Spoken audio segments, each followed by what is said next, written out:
చర్చలు సఫలం. హెచ్సియుపై ప్రభుత్వ కీలక నిర్ణయం ఆదాపులో వచ్చింది. ఇక సామాన్యుడిపై గ్యాస్ బండ 50కి పెంచుతూ కేంద్రం నిర్ణయం. ఆయిల్ కంపెనీలకు కేంద్రం షాక్. లీటర్కు ₹2 ఎక్సైజ్ డ్యూటీ పెంపు. దీని భారం ప్రజలపై ఉండదని కేంద్రం స్పష్టీకరణ. మంచి పని చేసింది, ప్రజలకు ఇబ్బంది ఉండదంట దీనివల్ల. ఇక 7 మంది ఎమ్మెల్సీల ప్రమాణ స్వీకారం. కాంగ్రెస్ పార్టీ నుండి 4, మొత్తం దాదాపుగా ఉన్న టీచర్ ఎమ్మెల్సీలు కావచ్చు, గ్రాడ్యుయేట్ ఎమ్మెల్సీలు కావచ్చు, ఎమ్మెల్యే అనుకున్న ఎమ్మెల్సీలు కావచ్చు, మొత్తం మీద ఏదైతే ఒక 7 ఎమ్మెల్సీలు నిన్న ప్రమాణ స్వీకారం చేశారు. దాసోజు శ్రవణ్ గారు ఒక్కరు చేయలేదు. ఆయనకి ఏదో కొంచెం హెల్త్ ఇష్యూ సంథింగ్ ఏదో ప్రాబ్లం ఉండిందంట. మేబీ ఆయన ఈ 2-3 రోజుల్లో ప్రమాణ స్వీకారం చేస్తారు. హెచ్సియు భూ వివాదంపై హైకోర్టుకు విచారణ. ఏదో తప్పుడు వీడియోల చిత్రీకరణ జరిగిందన్న ప్రభుత్వ న్యాయవాది. 24లో ప్రభుత్వం, పోలీసులు కౌంటర్ దాఖలు చేయాలన్న కోర్టు. కేసును 24కు వాయిదా వేసిన న్యాయస్థానం. ఫిర్యాదులు వినిపించుకోరట. ఇంటర్ బోర్డు అధికారులను కలవాలంటే ఎలా?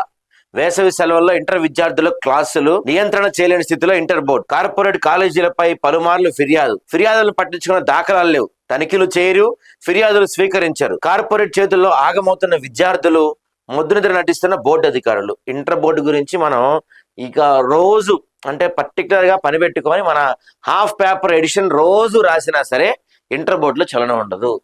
వాళ్ళు అది అంటారు కదా, అన్ని తెగించేశారు, తన్ని వదిలేశారంటారు చూసారా, ఆ టైప్ అనమాట ఇంటర్ బోర్డు. మనం ఎన్ని వార్తలు రాసినా, వాళ్ళ గురించి ఎన్ని చెప్పినా ఏమాత్రం వాళ్ళు కదలరు, మెదలరు, స్పందించరు. పూలే విగ్రహ ఏర్పాటుకే నేడు కవిత దీక్ష అంట. అతి తొందరలో నాకు అనిపిస్తుంది, చూస్తామనండి, కవితమ్మ బీఆర్ఎస్ అయితే ఎక్కువ కాలం ఉండదు.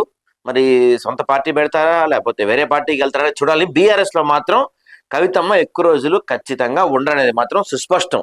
2 ఐఏఎస్ల అవినీతి చరిత్ర. ఒక కలెక్టర్, ఒక కమిషనర్ కలిసి చేసిన భారీ భూ స్కామ్. ధరణి పేరుతో వేల కోట్ల భూమికి ఎసరు పెట్టిన నాటి రంగారెడ్డి జిల్లా collector Amay Kumar, CCLA commissioner Naveen Mittal. ఇక వీళ్ళ గురించి చెప్పుకోవాలంటే అండి, ఇవాళంతా చెప్పినా సరిపోదండి వీళ్ళ గురించి.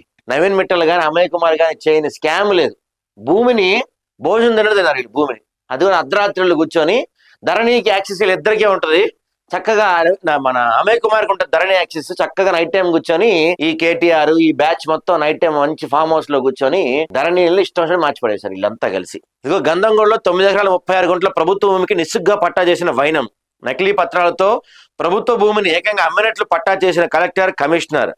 కోర్టును తప్పుదోవ పట్టించే విధంగా పోలీస్ స్టేషన్ లో ఫిర్యాదు చేసిన గండిపేట తహసీల్దార్ శ్రీనివాస్ రెడ్డి.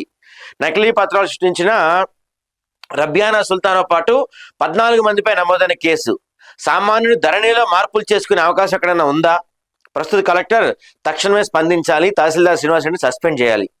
కలెక్టర్, కమిషనర్ చేసిన అక్రమాలపై కేసు నమోదు చేయాలి. ఈడీ విజిలెన్స్ విచారణ చేయాలని వెలువెత్తున్న డిమాండ్స్. మనం మొత్తం సాక్ష్యాధారాలు సహా దీని గురించి ఒక ఆర్టికల్ రాసాం, చూద్దాం దాని గురించి డీటెయిల్డ్ గా.